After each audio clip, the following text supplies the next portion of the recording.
محترم ناظرین، اب سے آپ کا کپتان مخاطب ہے۔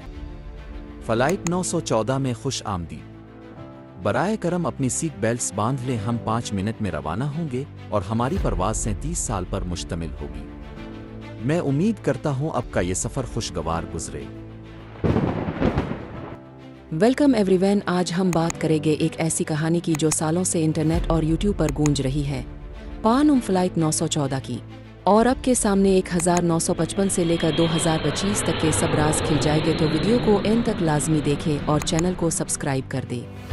2 جولائی 1955 کو پین امریکن کی فلائٹ 914 نیویارک سے میامی، فلوریڈا کے لیے روانہ ہوئی۔ موسم بالکل صاف اور خوشگوار تھا اور جہاز میں سوار 57 مسافر اور 4 کرو ممبرز سوار تھے۔ جہاز بغیر کسی پریشانی کے روانہ ہوا، لیکن 3 گھنٹے بعد جب اسے اپنی منزل پر اتر جانا چاہیے تھا، وہ کہیں نظر نہیں آ رہا تھا۔ میامی کے کنٹرول ٹاور کے ریڈار پر کوئی بھی جہاز نظر نہیں آ رہا تھا اور کوئی ایمرجنسی سگنل بھی موصول نہیں ہوا تھا۔ جب ایئر ٹریفک کنٹرول نے نیویارک ٹاور سے رابطہ کیا تو انہیں ایک حیران کن جواب ملا۔ فلائٹ 914 اچانک ریڈار سے غائب ہو گئی تھی۔ ہر چیز سے یہی لگ رہا تھا کہ جہاز گم ہو گیا ہے۔ ریڈار سے غائب ہونے کے علاوہ ایئر ٹریفک کنٹرول پائلٹ سے ریڈیو کے ذریعے رابطہ بھی نہ کر سکا، جہاز جیسے ہوا میں تحلیل ہو گیا ہو، نہ اس کا کوئی نشان، نہ مسافروں کا۔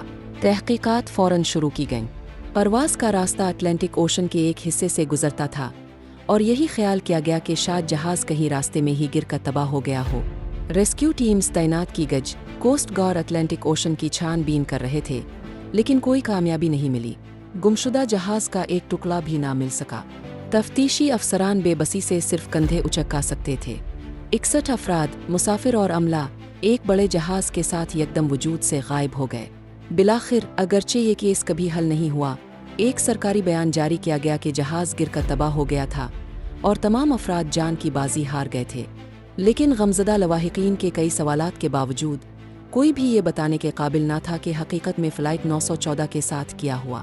اب 9 ستمبر سال 1992 کی بات کرتے ہیں۔ یہ کارکاس ایئرپورٹ پر ایئر ٹریفک کنٹرولر وان دلا کورٹا کے لیے ایک بالکل معمول کا دن تھا۔ وہ وقت پر کام پر پہنچا، کافی بنائی اور اپنی نشست پر بیٹھ گیا جہاں سے وہ پروازوں پر نظر رکھتا تھا۔ وہ ایک جاری پرواز پر معمولی تبصرے کر رہا تھا کہ اچانک ایک عجیب واقعہ پیش آیا۔ ایسا لگا جیسے کہیں سے اچانک ریڈار پر ایک نیا جہاز ظاہر ہو گیا ہو۔ کسی سول ایئرپورٹ کے قریب ایسا منظر دیکھنا بہت حیران کن تھا اور وان نے کئی بار ریڈنگ کو چیک کیا۔ شروع میں تو اسے لگا شاید یہ کوئی غلطی ہے، لیکن یہ غلطی نہیں تھی۔ ریڈنگ بالکل درست تھی اور جلد ہی وہ اور اس کے ساتھی اپنی آنکھوں سے جہاز کو آسمان پر دیکھ سکتے تھے۔ 10 منٹ کے اندر وہ مشتبہ جہاز نظروں کے سامنے آ گیا۔ شروع میں تو ایئر ٹریفک کنٹرول کو لگا جیسے یہ کوئی عام سا ہوائی جہاز ہے، لیکن جیسے جیسے وہ قریب آیا، وہ دیکھ سکتے تھے کہ یہ ایک بہت پرانا DC-4 میکڈونل ڈگلس مسافر جہاز تھا، جس میں اب بھی جدید ٹربائنز کے بجائے پرانے پروپیلرز لگے ہوئے تھے۔ لیکن عجیب بات صرف یہی نہیں تھی۔ اصل حیرانی تب شروع ہوئی جب اس پراسرار جہاز کے پائلٹ نے ٹاور سے انگریزی زبان میں رابطہ کیا اور پوچھا، ہم کہاں ہیں؟ چونکہ اس وقت وان ہی ڈیوٹی پر تھا، اس نے جواب دیا، آپ کارکاس ایئرپورٹ کے قریب ہیں، آپ کی پرواز کہاں جا رہی ہے؟ دوسری طرف کچھ دیر خاموشی چھائی رہی، پھر پائلٹ نے جواب دیا، We are Pan Am Flight 914 departed from New York to Florida with a crew of 4 people and 57 passengers on board. Error control team یہ سن کر ہکا بکا رہ گئی۔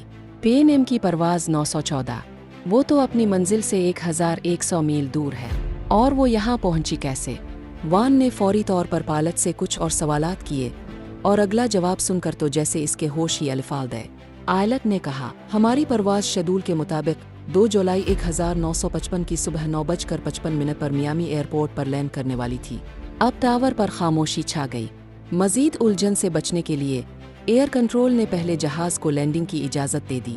وان پائلٹ کی باتوں کو سمجھنے سے قاصر تھا۔ شاید اسے لگا کہ پائلٹ ذہنی طور پر پریشان ہے۔ جہاز بغیر کسی مسئلے کے لینڈ کر گیا۔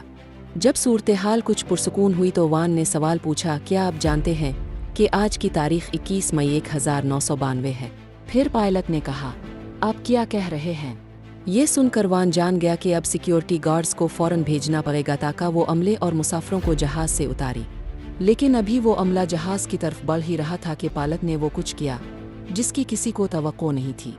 پائلٹ کی گھبرائی ہوئی آواز ریڈیو پر گونجی، نہیں،